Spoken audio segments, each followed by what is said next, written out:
morning, Discovery Church. We are so excited to have you here this morning. We're just so ready to worship and celebrate our King today.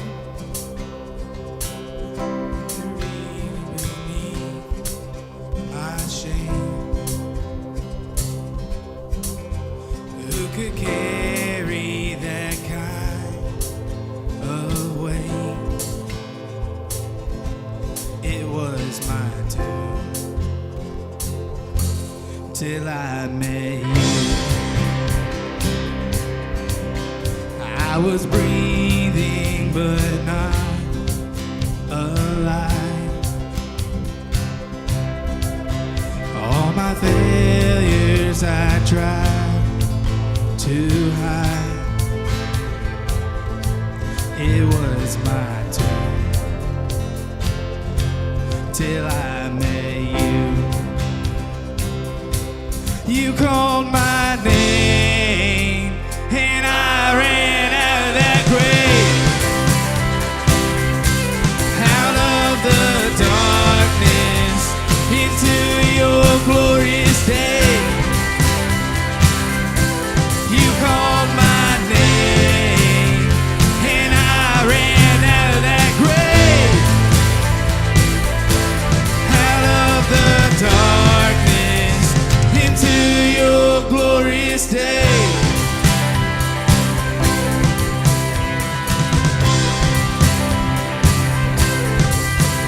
Now your mercy has saved my soul.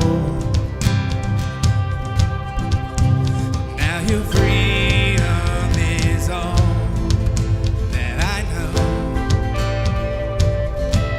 The old made new, Jesus, when I met you, you called my name and I ran out of that grave, out of the darkness into your glorious day. You called my name and I ran out of that grave, out of the darkness into your glorious day.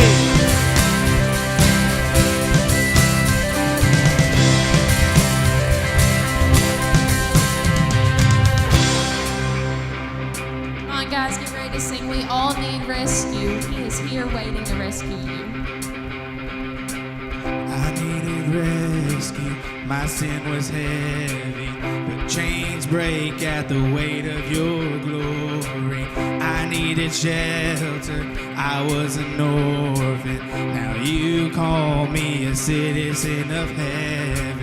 When I was broken, you were my healing, now your love is the air that I'm breathing. I have a future, my eyes are open, 'cause when you called my name, I ran out of that grave, out of the darkness into your glorious day. You called my name and I ran out of that grave, out of the darkness into your glorious day. Woo!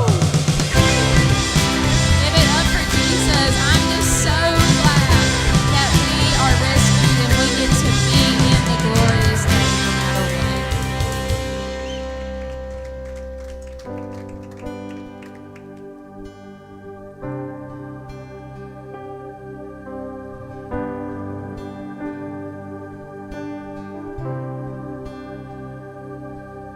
You go before I know that you've even gone to win my war. You come back with the head of my enemy.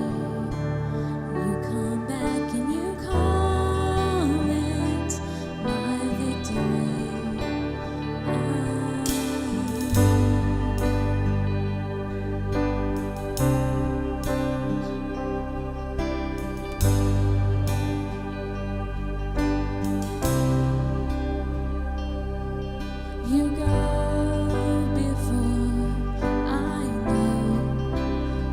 you've even gone to win my war. Your love becomes my greatest defense. It leads me from the dry wilderness, and all I did was praise.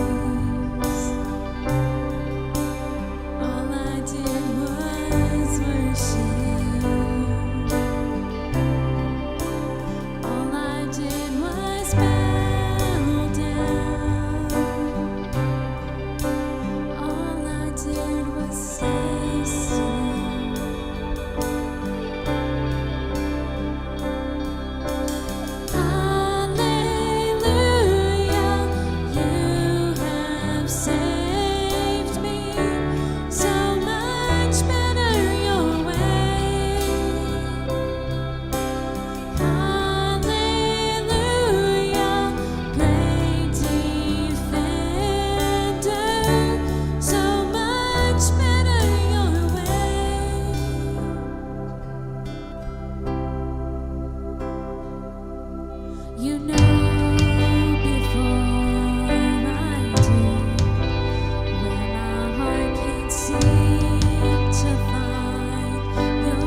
I'm just gonna say soon.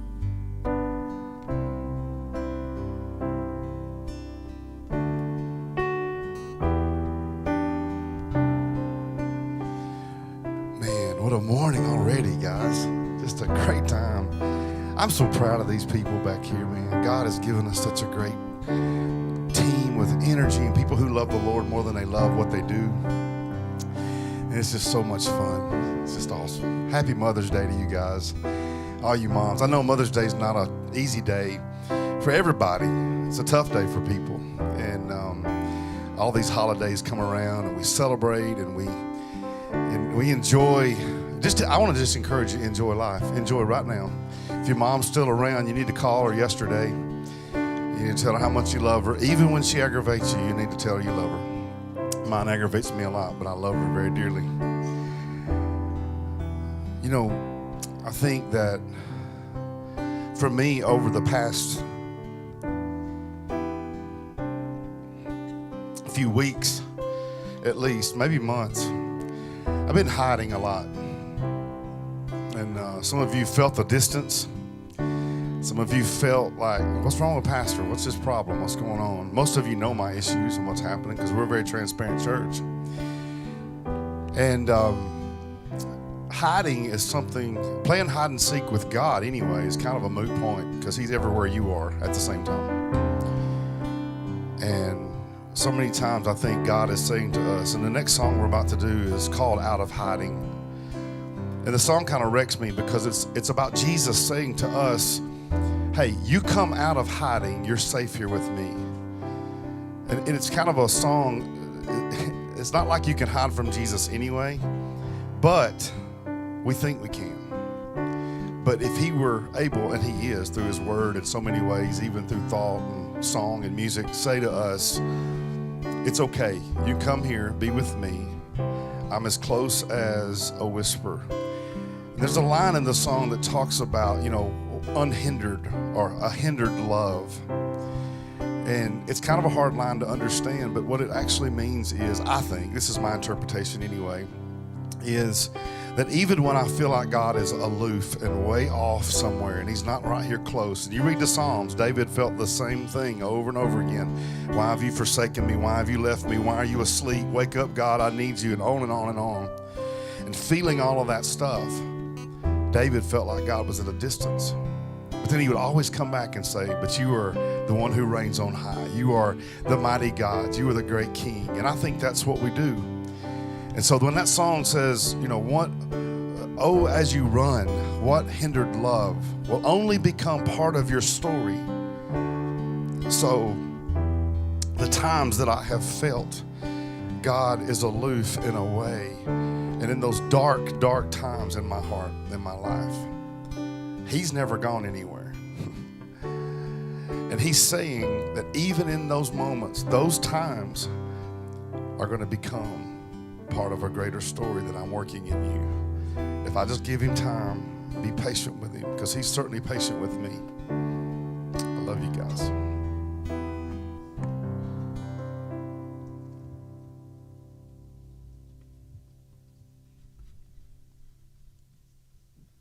Come out of hiding, you're safe here with me.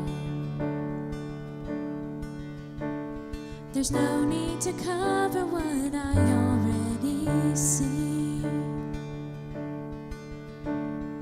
You've got your reasons, but I hold your peace. You've been on lockdown and I hold the key. 'Cause I loved you before you knew it was love, and I saw it all. Still I chose the cross, and you were the one that I was thinking of when I rose from the grave. Now rid of the shackles, my victory's yours. I tore the veil for you to come close. There's no reason to stand at a distance anymore. You're not far from home, and I'll be your lighthouse when you're lost at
the story, and oh, as you run, what hindered love will only become part of the story, and oh, as you run, what hindered love will only become part of the story, and oh, as you run, what hindered love will only become part of the story.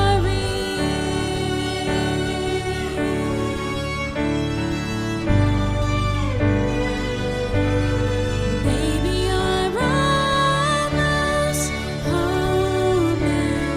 Please don't quit now. You're almost home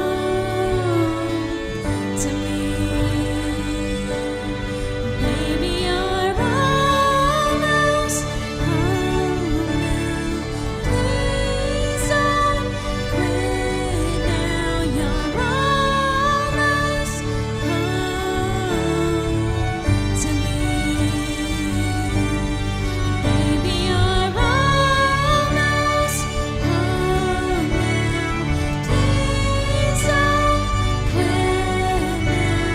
You're almost home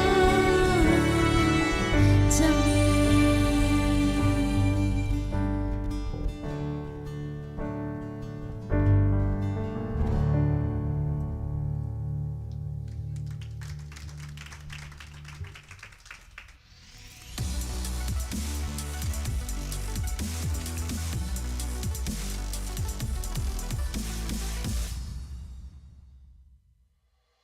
Good morning, Discovery, and happy Mother's Day. My name is Melissa, and I serve on the drama team.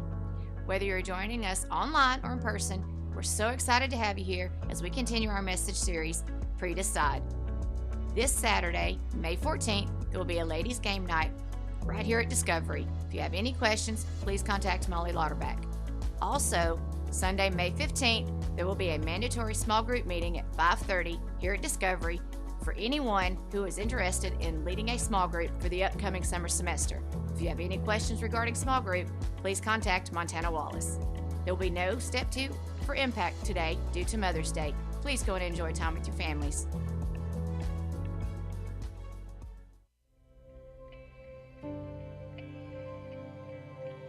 What if I told you that the quality of your decisions determine the quality of your life? Because you see, we make decisions and our decisions make us. So you got to ask yourself, if your life is moving in the direction of your decisions, do you like the direction your decisions are taking you? If not, it's time to take back your life. It's time to decide now what you will do later, so that when hard times come, you can be ready, you can be consistent, you can learn to be more generous, and when things get tough, you can be a finisher. It's time to make that decision. It's time to pre-decide.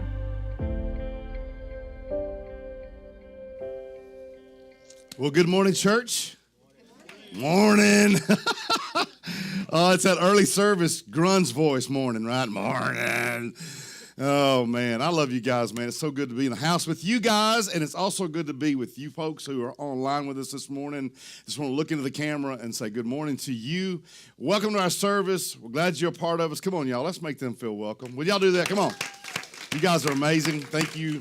I'm so proud, and I say it every week almost. I'm so excited about the technology that we have and the ability to be really anywhere in the world today that anybody wants to watch through the magic and the blessing and really the miracle of the internet. And we need to take it back over for Jesus. I say that a lot because the internet's been taken over by everything else. Let's get Jesus everywhere on the internet. Come on, y'all. Well, happy Mother's Day to you. I said that a little bit earlier. It is a beautiful day for Mother's Day, and I pray that you have a blessed time with your mom. And if mom is not here anymore, I pray that you have good memories and good talks and maybe laugh a little bit and in all the tears and all the things that will come. And so we love you guys, all of you. I want to say a quick thank you to Brandon for bringing this kind of series to us and making us the series we're in now called Pre-Decide. You saw the pre-roll video about it.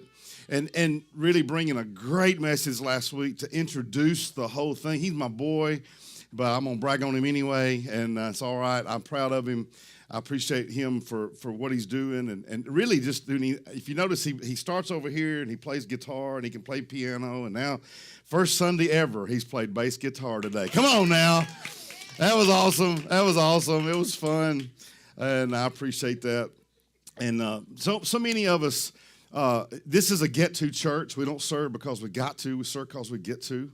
And I just want to remind you of our vision today, because I think vision leaks, and I want you to understand we're really about four things at our church. We are here to help you find a relationship with God. And that's really what Sunday services are all about. We want you to come closer to the Lord. And today's lesson, I promise you, is going to challenge you. It's challenged me probably more than any lesson I've preached in a long, long time. And we do that on purpose. We want you to understand that this is a life to live for Jesus. We want you, number two, to have a freedom in your heart and your life. Where are my freedom groupers? Come on. Y'all been in freedom. If you've never been through the freedom curriculum, we have guests here today that maybe not have ever heard of freedom curriculum. It's a blessing. And we really believe here that if you can get free from your past, then your future becomes clearer and you're able to live out more of a life for Jesus. And then purpose is what it's all about. We want you to understand what your purposes are. That's the third part of our vision here. And of course, when you find Jesus in a relationship, and when you get freedom from your past, and you find your purpose in him, then you're going to make an impact on the world for him. And that's the point. That's who we do. That's what we do. It's not who we do. It is who we do. Who we do. That's a pretty good way to say that, actually. Who we do. Hey, there's a T-shirt, Brandon. Who we do, man, right there. We do Jesus. That's who we do. All right. I like that, man. I just coined that. I got to get me up. That's awesome. That's awesome.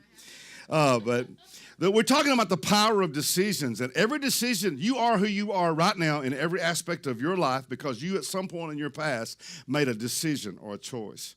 And there's either consequences. There's consequences. They're either good or bad for all the choices that I've ever made. And I'm sitting where I am financially because I've made decisions in my past. I'm sitting where I am in my spiritual walk, my emotional walk, my mental walk. Everywhere I am all where I am because I've made a decision in the past. And it's very powerful. And this whole series is called Pre-Decide, that we want you to decide before you ever get to a particular point what you're going to do in that situation. And we put it like this on the screen in your notes. When faced with blank, whatever that is, when faced with a situation, then I have pre-decided to blank take this action.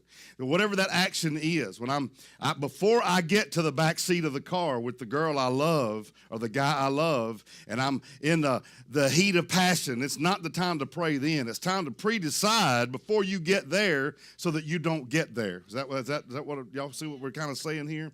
And so last week, Brandon gave us some things to repeat. We're going to start with that again right here. Did we put the I am readies in there? I know it's in there somewhere. Come on, let's do it. Let's repeat it together. Repeat after me. I am ready. I am consistent. I am devoted. I am generous. I am faithful.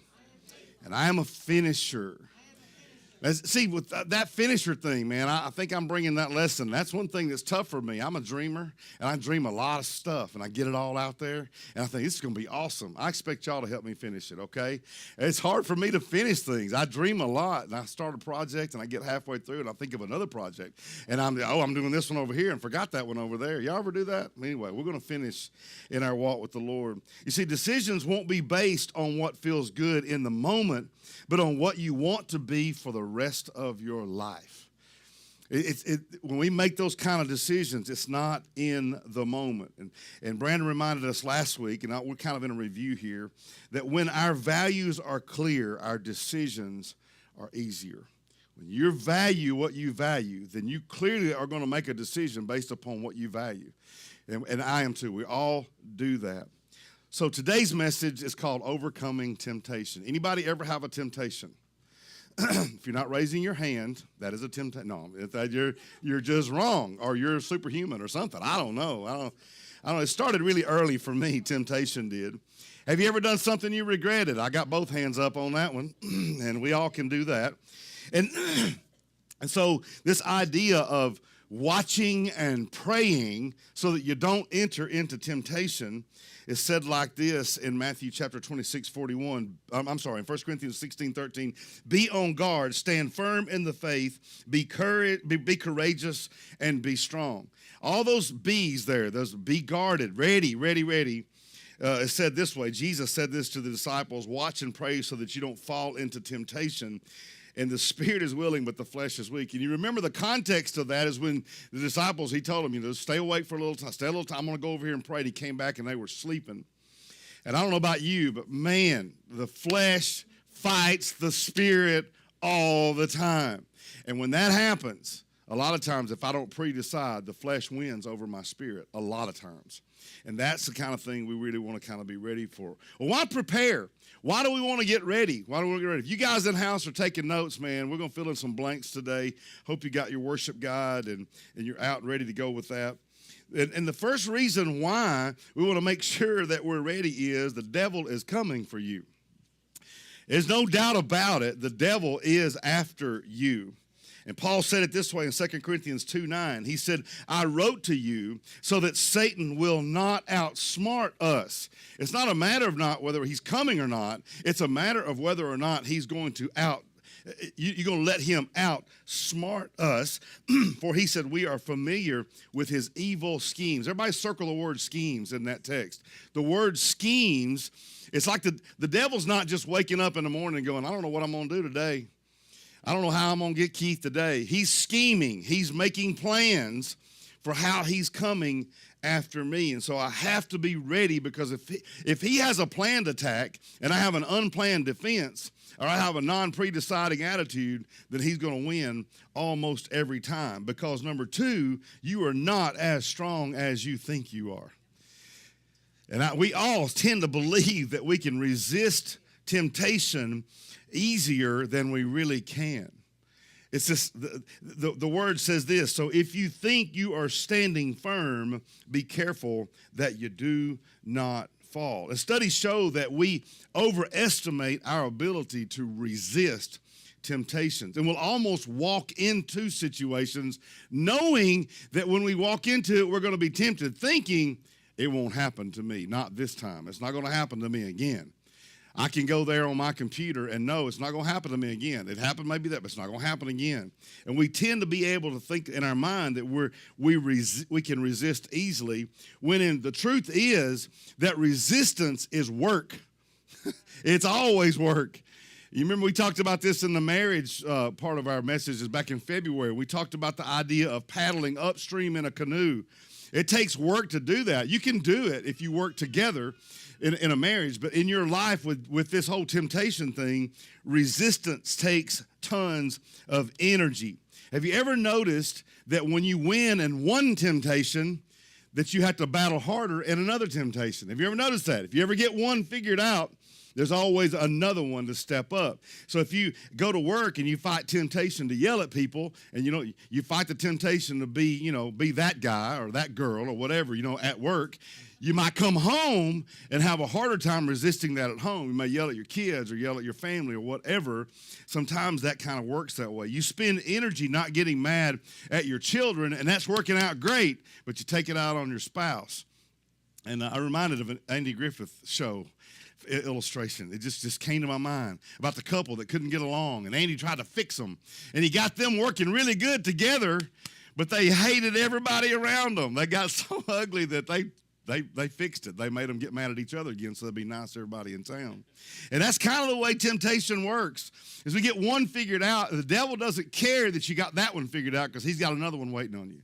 And you're going to go and fall into that. So what have we learned? We've learned two things: that the devil is coming for us, and we are not as strong as we think. So what I want to talk about for the rest of the message then is, what are we going to do about it?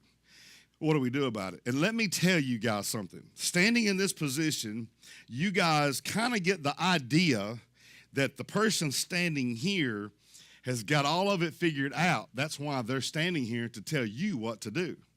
Well, let me just dispel that myth very, very quickly, that just because I pastor a church, just because I stand here, just because Brandon or Emily or anybody that's up here doing all of this stuff, We're not looking at anybody in perfection up here.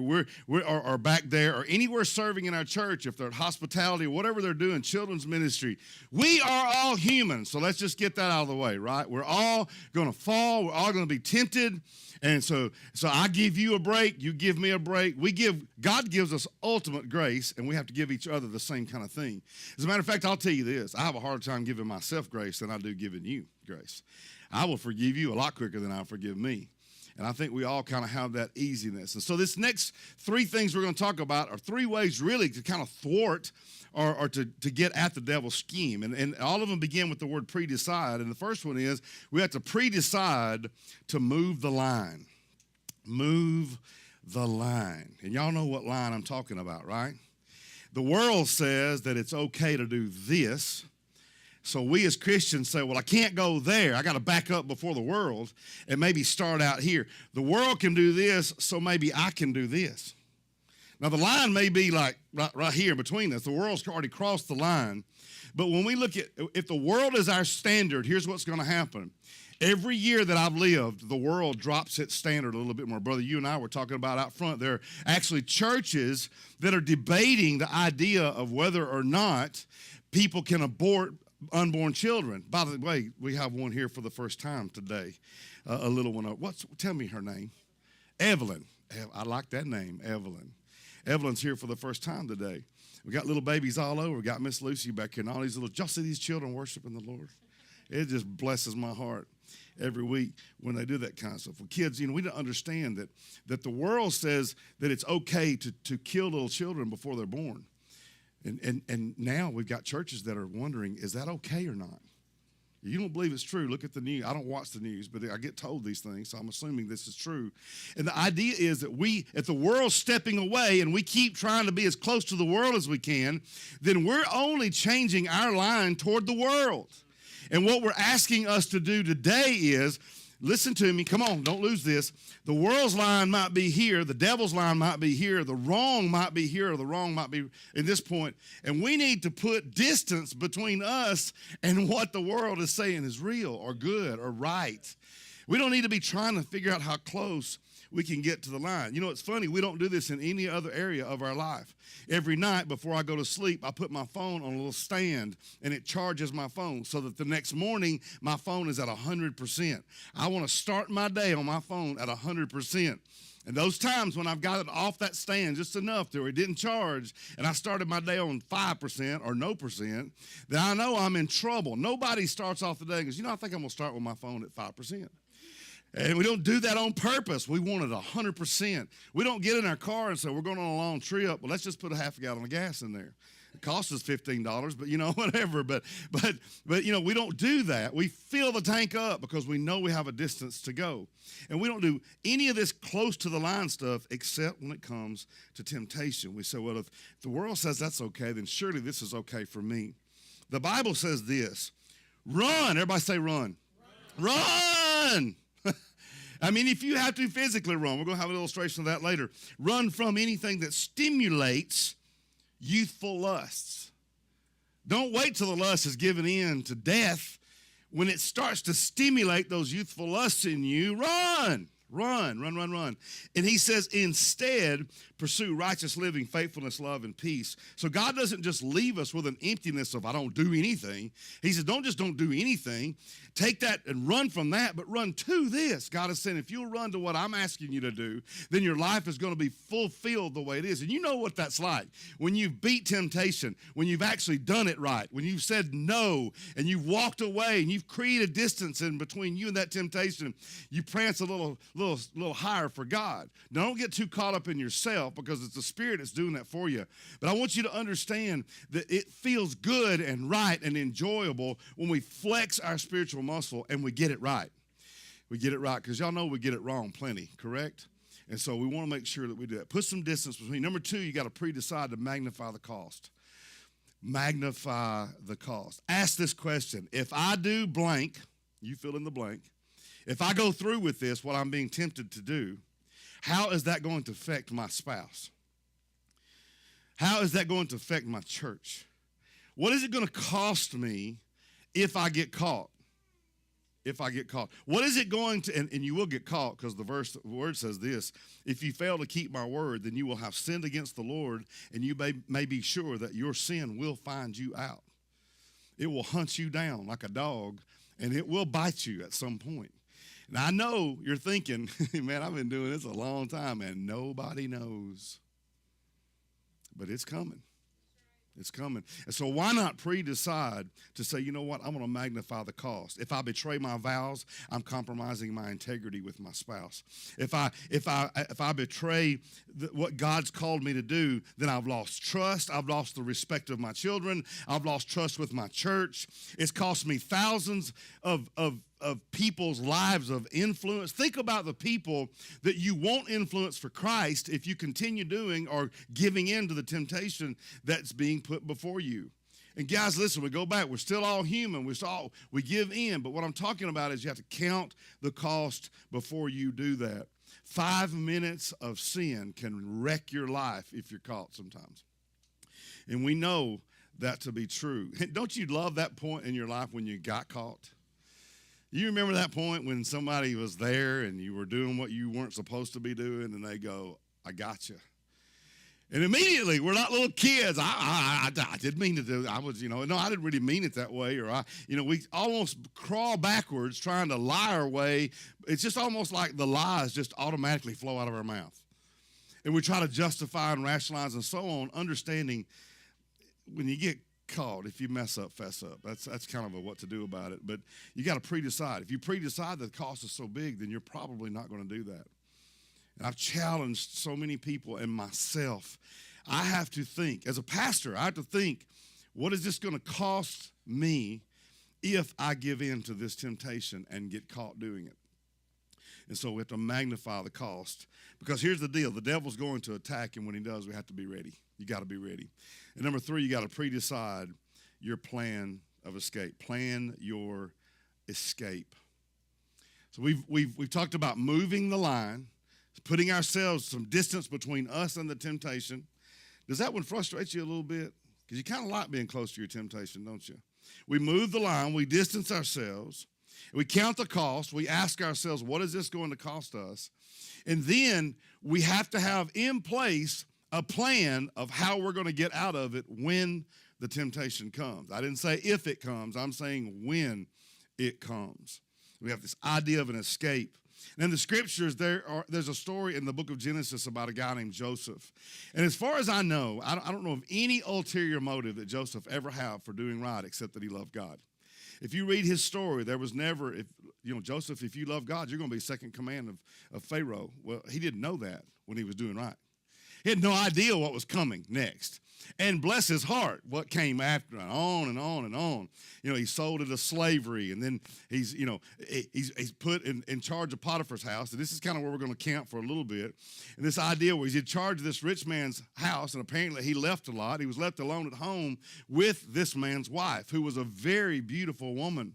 And Scripture says this: Joseph was a very handsome and well-built young man, and Potiphar's wife soon began to look at him lustfully. So Mrs. Potiphar is looking at Joseph saying, you know what?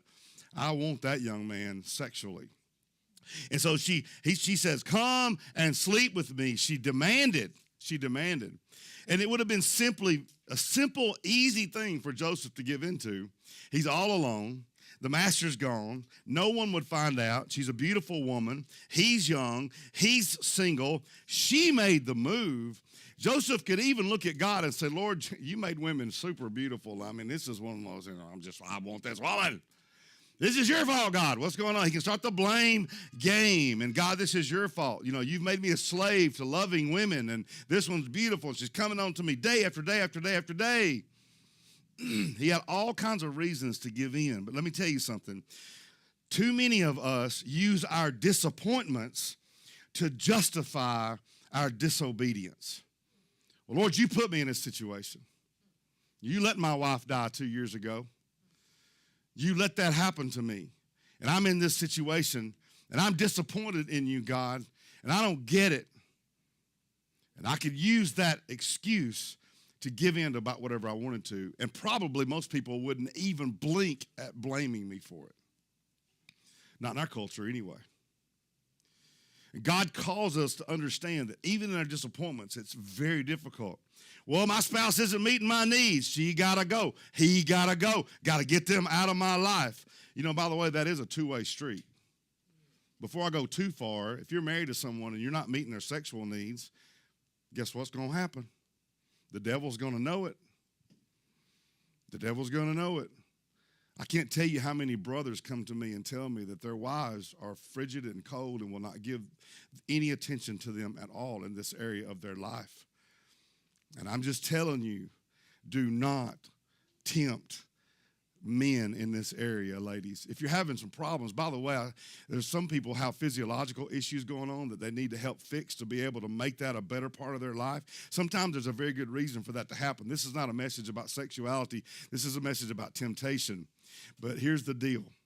If you don't do, 1 Corinthians 7 is very, very clear. You do not deprive one another of that, except for a period of time of fasting and prayer and that kind of stuff. But let me tell you something, guys and girls, if it's the other way around, and it very well could be, especially in our culture, if it's the other way around, do not use your disappointment to cause yourself to go be disobedient. It is not right, no matter what the problem is. There's another whole message in that for another time, but that's just a little bit of the thing here. If you're not meeting your spouse's needs, then the great thing the big thing that could happen in your life is that someone else will come along who will try. And you do not want that in your married life. Come on, y'all. Y'all just love each other. You know what? Me and Ellen were married 37 years, and it was not perfect. My kids can attest to that. But the one thing we were sure of, no matter what happened in our life, that we were not going to leave one another. That was not an option. Divorce was not an option. I understand that's happened to people and that kind of thing. But the reason it didn't happen is not just because we made that decision. It's because I loved her so much that I had no reason to go find anybody else. So the depth of love, if you love your spouse so much that you don't have any reason to go anywhere else, then the temptation is not there. And so please, I'm sorry, I got way off track there a little bit, but it's just a big passionate thing to me that is when you love somebody, you meet their needs and you come to their need, you come to their aid and all that. But if the spouse is not me, that's no excuse. You know, well, God, you just put me in this spot. I guess I just got to live in it or get out of it or whatever. You see, Joseph told her, no deal. It's not going to happen. Your husband trusts me to be in charge of this place while you're here, and I'm not going to sin against him, and then I'm not going to sin against God who put me in charge of this place. And he's saying, I'm in a place where I've already pre-decided something. So he resisted. And I wonder if we think that just because he resisted that the temptation wasn't there. Day after day after day. And so finally, you know, and you might think, well, Joseph is just strong boy. Oh, good old Joe, man, he just had it all together. No, he had a plan. He had a plan because she kept coming to him and kept coming to him. And one day she grabbed his coat and said, let's go. I'm tired of asking. Grabs his coat and starts yanking him to the bedroom. And scripture says, but he left his cloak in her hand and he ran out of the house. Ran out of the house. Better a good name than a good coat. Better a good name than a good coat. And Joseph, man. Joseph was so it inspires me to see that this young man, he had already decided if she grabs me, I'm gone. That's the only way that could happen in that place. He's made a decision to put God first. Run from it. You're not strong enough. You can't man up, guys. You can't just man up. I'm not going to look at pornography anymore. I'm not going to be unfaithful. I'm not going to do it anymore. You can't do that.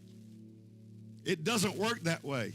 You've got to put distance between you and the computer. You've got to put distance. You've got to understand the cost that's going to come when you get caught with that.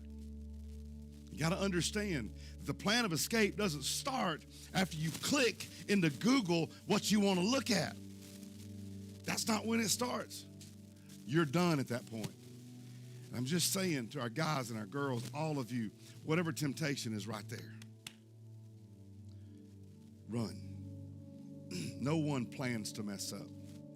The problem is few of us plan not to. We don't want to mess up.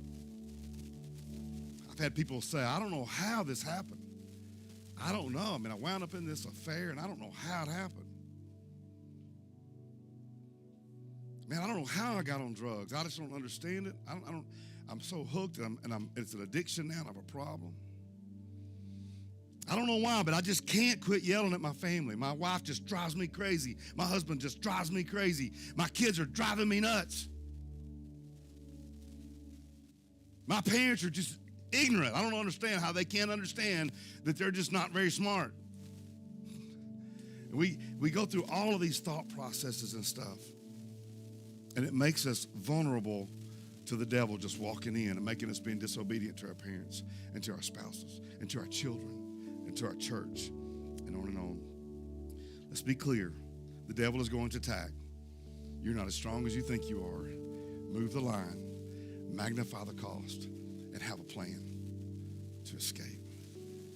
When your values are clear, your decisions are easier. Let me say this. This is from experience over the past several weeks especially. When you are depressed, when you are tired, when you're angry,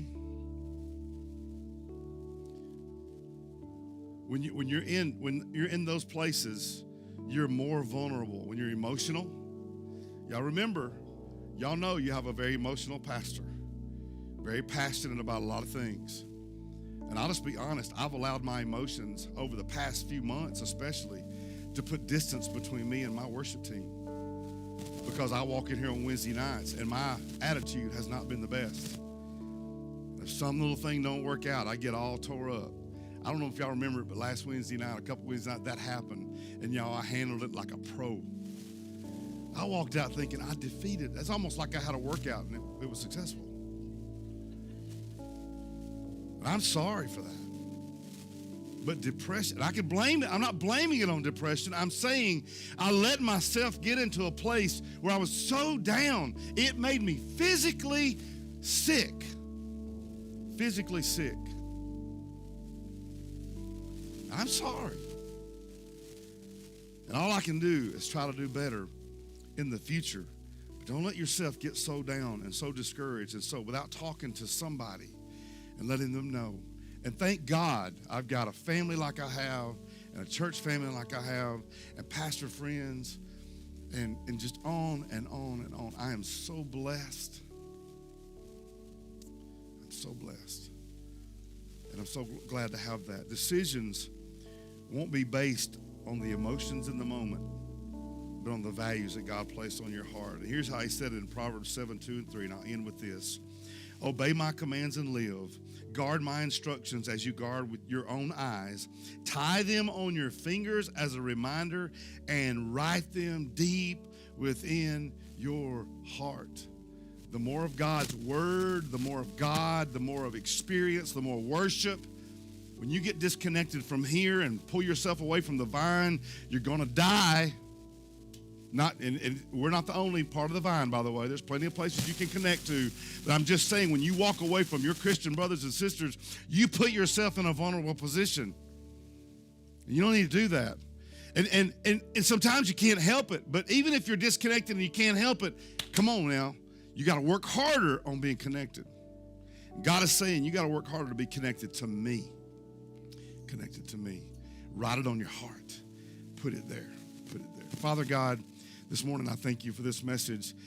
I thank you for Pastor Craig Groeschel who give us this information and these ideas and these thoughts, and men like him and others who just give away so many great things for us to be able to use. And God, I'm just thankful that this was my message, because you know my struggles. You know. And how bad I need to work on this. Father, I pray right now for anybody listening to me right now who's never named Jesus as Lord, that they will do so right now. That they'll say, I'm tired of the temptations overtaking me. I'm tired of the overwhelming life I'm living. I'm tired of giving in to sin. I just need a Lord to guide me. And I pray right now that they will just ask you, Father, just ask you and reach out to you for that. I pray for those who are in need of water baptism, those who are in need of just confession, just someone to talk to share everything, confessing faults one to another. I pray that whatever needs are needed to be met, Lord, that you will guide us, help us to get to people that need that done. And I pray, Father, that you will bless. I pray that you'll bless the fathers in this room, that they will be the men of God as you call them to be. I pray that on this Mother's Day that you'll bless the moms that are in this room and that are listening right now, Father. I pray you will give them the strength to be the moms you called them to be, to understand that the hand that rocks the cradle rules the world. And for those, Father, that are struggling in that and they're fearful that I'm not a good enough mom or I'm not a good enough dad or whatever, God, you'll just thwart the enemy in that and let them understand it. Just bring their children to Jesus. And I pray for all the children that you bless them to be able to be brought up by those who are godly. And for those who are not, Lord, guide us to them to help in whatever way we can. God, you can do all these things. We can do nothing without you. And we praise you in Jesus' name. Amen. Now, this morning, I want to talk to you guys online just a little bit. And that is, if you are listening to this message, and you guys in here as well, but especially you guys out there, if you're listening to this message and something touched your heart, and you just made a move toward God, just any move at all toward God, or maybe you don't know how to make the next move toward God, I want to help you do that. If you'll go to discoveryal.church and just simply click on the Connect tab of our website, our new website, by the way, and just go in there and just when you send that message, when you hit send, it only comes to me. It's not this massive group of people, and we can just start a conversation to connect, and that's really all we want to do with that. So please go there and do that. And then you guys know in-house and online that we end all of our services with a time of worship we call Tithes and Offerings. This is a time where we give back to God, and guests in the house, guests online, this is not an expectation from you. We expect our partners to give at this point to be able to help us to do what we're doing. Y'all, we're working hard on getting a new place. And this new place is going to be bigger, which is going to be bigger costs and those things, but it gives us an opportunity to be able to grow more, to have more space for more empty seats, to bring more people in, which is why we exist. And so y'all be praying about that. And we can't do it without us giving. We have to give. And so please take the time to do that right now and to help others through that. We love you. God bless you guys. Have a great week and a great Sunday. Happy Mother's Day. Woo.